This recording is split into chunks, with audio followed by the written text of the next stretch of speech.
Hello दोस्तों। तो क्या हाल है आप लोगों के? उम्मीद करता हूँ सब बढ़िया ही होगा।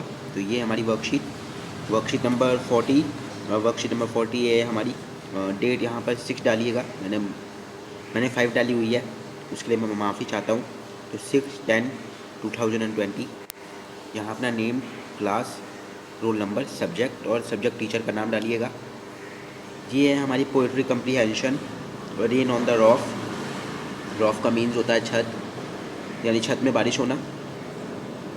पोइट ने इसका नाम दिया है हमारे क्वाइट स्किनी ने।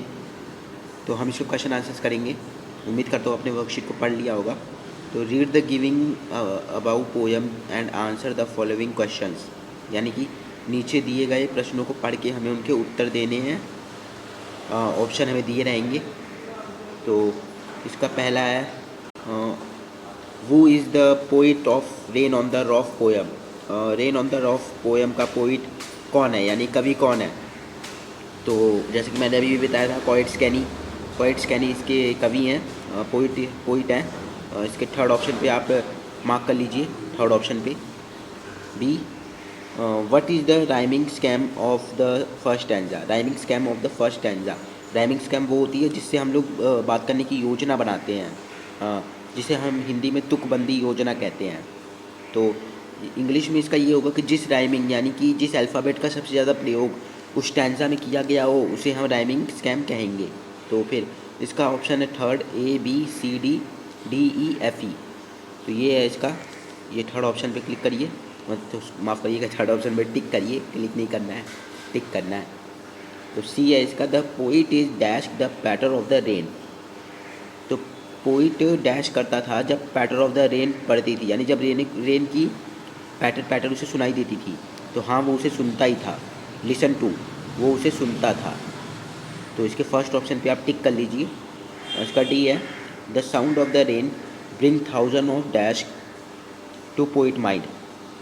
जो साउंड थी रेन की, वो जो पोइट थे हमारे, उनके माइंड में डैश चीज़ें लेकर आती थी, यानी डैश थिंग्स उनके चीज़ों में, उनके दिमाग में घूमने लग जाती थी। तो वो चीज़ें थी हमारी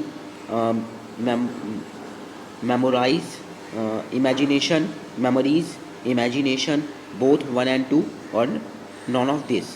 तो इसका आंसर होगा बोथ 1 and 2, यानी कि मेमोरीज़ और इमेजिनेशन। मेमोरीज़ मतलब यादें, इमेजिनेशन मतलब कल्पनाएँ। तो ये दोनों होगा, मेमोरीज़ यादें, इमेजिनेशन कल्पनाएँ, यानी कि बोथ 1 and 2। तो आइए अब इसके ई पे चलते हैं। तो इसका E, question number E, the sound of the rain also remind the poem of has dash.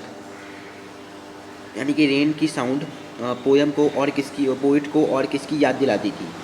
तो उनके मदर की। ऑब्वियसली हमने ये पढ़ा हुआ है वर्कशीट में और हमारे चैप्टर में भी, कि जब भी बारिश होती थी तो पोइट को अपने मदर की याद आ जाती थी।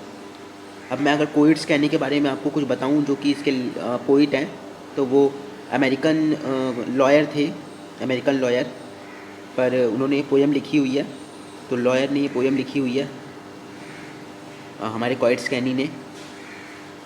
F, question number F, has mother look at him dash use an adverb. Verb अलग होता है, एडवर्ब अलग होता है। एडवर्ब का हिंदी में मीनिंग होता है क्रिया विशेषण, और वर्ब का मीनिंग होता है क्रिया, जहाँ सिर्फ क्रिया हो। परंतु यहाँ होगी क्रिया और विशेषण, यानी क्रिया और विशेषण दोनों होगी यहाँ पर। तो वो फॉन्डली देखती थी, यानी उन्हें प्यार से देखती थी। विथ एंग्री नहीं, fondly yes, carefully no, with love तो नहीं देखती थी। फॉन्डली में विथ लव भी आ जाता है। तो उन्हें वो प्यार से देखती थी, सप्रेम देखती थी। By the darling dreamer the poet is refer to the sleeping dash in the poem. Darling dreamer से पोएम किसकी चर्चा करते हैं? सोते वक्त। रेफरिंग का मतलब होता है चर्चा करते हुए। तो ए इसका ऑप्शन होगा डे ड्रीमर। तो इसका आंसर डे ड्रीमर ही है, day dreamer. Second, poet and has symbolising. तो इसका ये आंसर नहीं होगा, फैमिली भी नहीं होगा, पेट्स भी नहीं होगा। इसका आंसर ए होगा, day dreamers. How do you feel when it rains. जब रेन होती है तो आप कैसा फील करते हैं? हैप्पी, खुश रहते हैं, सैड, दुख हो जाते हैं, एंशियस, क्या आप चिंतित हो जाते हैं, एनी अदर, कुछ और? तो मैं तो भाई हैप्पी होता हूँ, आप कुछ और होते होगे। तो आप जो कुछ भी होते होगे वो आप लिख सकते हो, यहाँ पर आपकी मर्ज़ी का है, आप कुछ भी लिख सकते हो। मैं तो हैप्पी होता हूँ, तो मैंने हैप्पी लिखा हुआ है। आप सैड भी लिख सकते हो, एनी अदर आप कुछ भी लिख सकते हो, जैसे कि आपको क्या करना पसंद है।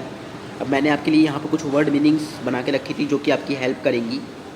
तो यहाँ पर वर्ड ये मीनिंग है इसकी: पोइट लेखक, राइमिंग स्कैम तुकबंदी योजना, इमेजिनेशन कल्पनाएँ, फॉन्डली सप्रेम, रेफरिंग चर्चा करते हुए, एक्सियस चिंतित, रॉफ छत। तो ये हमारी आज की वर्कशीट कंप्लीट होती है। अब मैं मिलता हूँ आपसे आज षष्ठी की वर्कशीट में। मैंने अपनी चैनल पे अभिषेक क्लासेज विद फन पे फ़नी वीडियो अपलोड कर दिया है। वो आपको या तो मेरे प्लेलिस्ट में मिल जाएगी या तो आपको मेरे चैनल पे मिल जाएगी, तो आप उसे जाके ज़रूर देखिएगा। वो मैंने संडे को अपलोड कर दी थी। तो तब तक के लिए आप मेरे चैनल पे स्टे ट्यून रहिएगा, चैनल को सब्सक्राइब कर दीजिएगा, बेल आइकन दबा दीजिएगा, नोटिफिकेशन आएगी आपके पास, तभी तो कुछ काम बनेगा। और आप लोग अगर सपोर्ट करोगे तो मैं इसे और अच्छे से समझाऊँगा। तो सपोर्ट करिए। मिलता हूँ मैं आपसे नेक्स्ट वीडियो में। तब तक के लिए स्वस्थ रहें, मस्त रहें और मेरे चैनल पर आने के लिए व्यस्त बिल्कुल ना रहें। धन्यवाद।